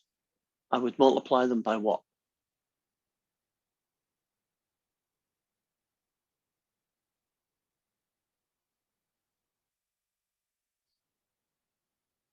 Not hearing much. Let me just check that you haven't crashed on me and you're just not here. Oh, you are here. Good. Here's a fraction, equals 4. Don't overthink it. What should I multiply both these guys by? So that's the guy I was hoping to hear. And if you multiply this guy by x add 5, you get that. And can you trust me that you end up with the same solution? We can't see your screen. I forgot. When I see you, I can't see the screen. When I see the screen, I can't see the thing. Life has been really awkward today with the darn thing. Maybe I'm just getting tired. That's possible. Right. So x plus 5, both methods work. Well, we are on to the last fellas.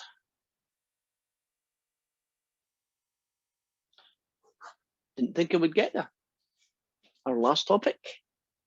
And you're essentially going to be looking at how do you simplify radicals. So you're going to simplify things like square root of 20, square root of 72, square root of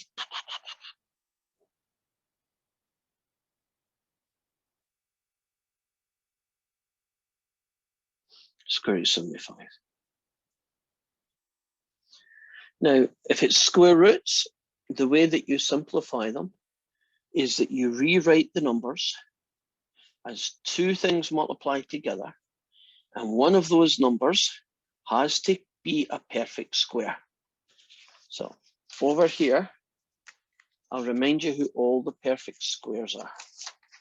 Perfect squares are numbers that have nice square roots, nice whole numbers to their square root. So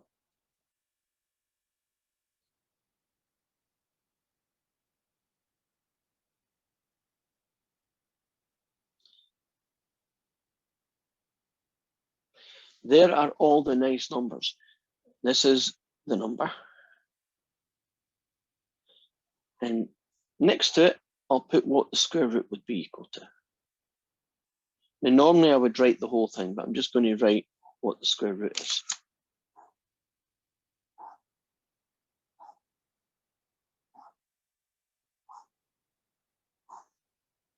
And there's similar ones for cube roots.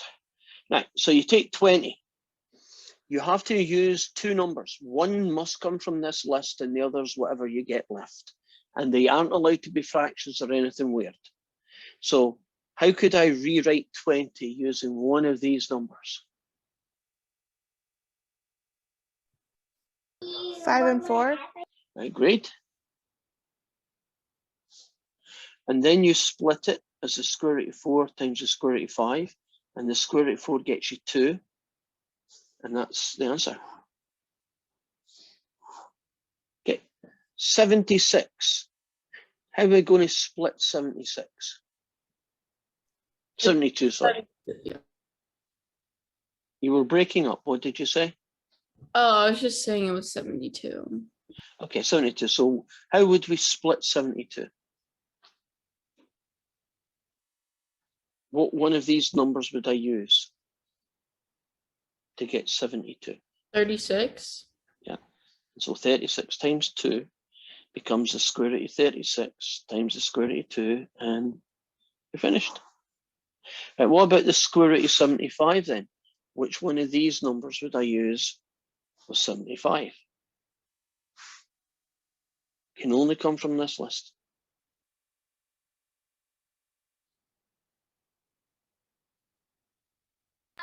$25 and 3. Okay. And that becomes the square root of 25 times the square root of 3, and that gets you 5 square root of 3.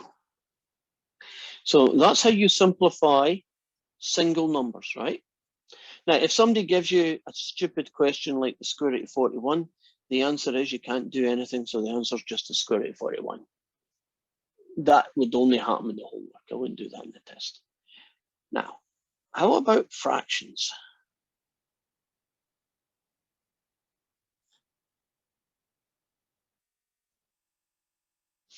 Well, you can simplify fractions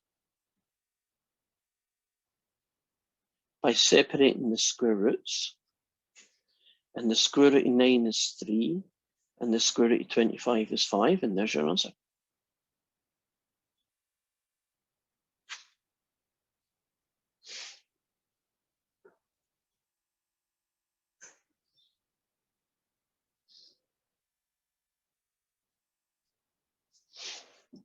Okay, there's one. Square root of 4 over 64. You would split it like that. Square root of 4 is a nice answer. Square root of 64 is a nice answer. And it simplifies down. But sometimes things don't always quite work out the way you think they should.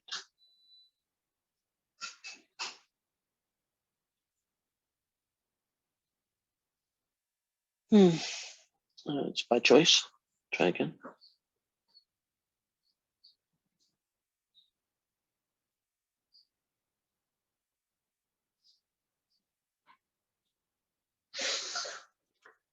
If you did this technique on this fraction, you'd end up having this. Technically speaking, that is correct. It is, they are equal, but it's not that much simpler than it would have been before. So there are two ways to tackle this question. If you decide to go this road, what two numbers can give you 40? And it has to come from this list.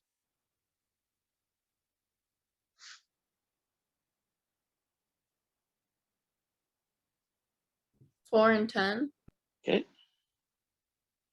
And that becomes the square root of 4 times the square root of 10 over the square root of 2. Right. So I'm just rewriting it because I'm running short of room. Okay. That's 2, and I'm left with the square root of 10 on the top and the square root of 2 on the bottom. And you might think, well, that's it. I can't do any more. I've done what I could. But you can actually do one more thing. Is there anything I can do with these square roots that might make it look nicer?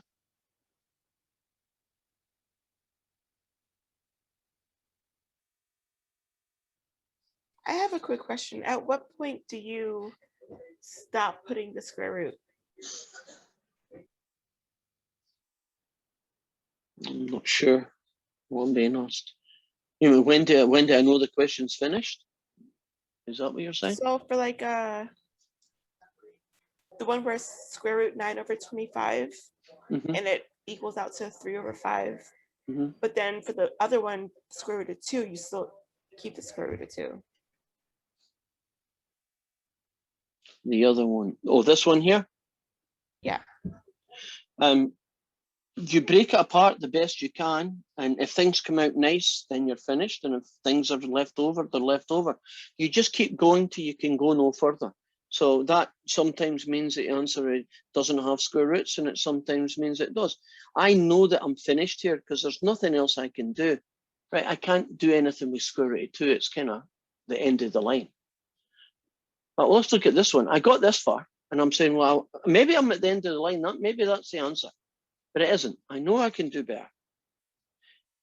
Can I stick these together inside a single square root? And now I've got 2 square root of 5. So I know I'm finished when I've got numbers that don't interact with each other. The whole number 2 and the square root of 5 can't do anything to each other, right? 5 can't be written some better way, and 2 certainly can't be written. So After- it only comes out of the square root bracket when it's a perfect square. Yeah. Okay. So if it's a 36 or a 25, when it comes out of the square root, it will disappear as a square root and be a nice number. Okay, Right now, that's kind of what I was asking. Okay. So now now it's clear to me. Yes. But I could have done this question a lot easier. Couldn't I have just turned it into the square root of 20? And then I would have said 20 is 4 times 5. That splits as square root of 4, square root of 5. And that is a much easier way than the one I just did. Would you agree? So when you are trying to simplify radicals like this, you look for tricks like, is there a better way to write this number so that it's written as one of these times whatever's left? Because that's a good starting point for pretty much all these questions. Now for the last few moments, and well done for hanging in there.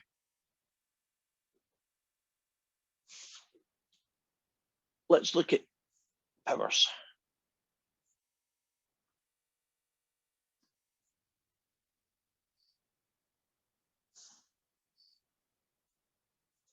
These are the only kinds that you're going to get to simplify. We won't be doing mixed. Right, what is the simplest way of writing the square root of x squared? Can you remember? It's half powers, remember that? Half powers. Just x? Just x. And what about the square root of b to the power of 10? Think half powers. B5. B5. Now, When you get an even number, won't this come out really nicely? But what's going to happen when you've got numbers like x cubed, right? X to the power of 3 or x to the power of 7. You don't quite get a nice answer, do you? For instance, this fella here can be written as an x squared times an x. And then you can split it as an x squared times the square root of x. And then that becomes x root x. That's the simplified version. Now, what about y to the 7 then? When it's a square root and it's an odd number, split it into the even bit and 1 left over. Then you can split them into 2 separate multiplications with square roots. And this guy, he's nice. Won't this guy be 3 and that guy is left over? And then once you've done a lot of them, you can cut out the middleman and you can go like this. That guy is x to the 7 square root of x. This guy is b to the 5 square root of b. And this guy is z to the 6 square root of z. Can anybody see how I'm doing this without going through all this process? I'm using a kind of shortcut trick. And if you do know the trick I'm using, then you should be able to tell me what that becomes.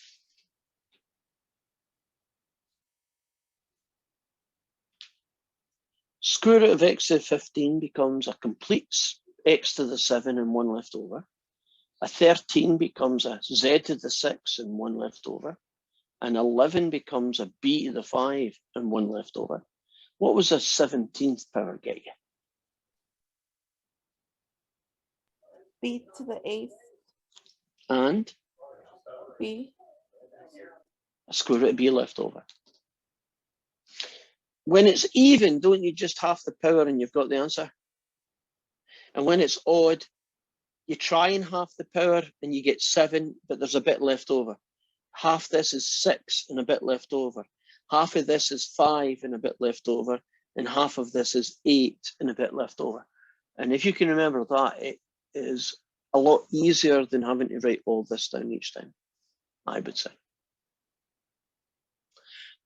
We have survived. Say hi and bye-bye. I'll hang about for any questions if you have them. Otherwise, I will see you Saturday at 4. Did I say 4? Tell me, what number did I say on Saturday so I don't 5 forget? to 7. Oh, never mind. What time on Saturday? I can't hear you, Rachel. I thought you said 6, but any 6 is good. 6. That gives me time to eat my dinner. Okay. I have a question. Go for it. What you got? So you said that we're not going to be for the simplifying radicals on the test or the midterm. Yes. What kind are we looking at? You're looking at square root of 40, cube root of 64, square root of x cubed, cube root of b to the 7. Just those. Okay.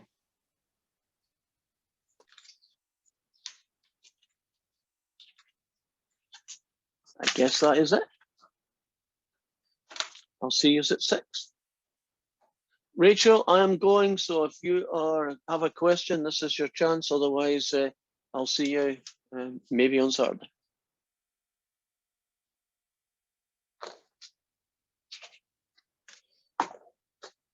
Are you good to go, Rachel? You are.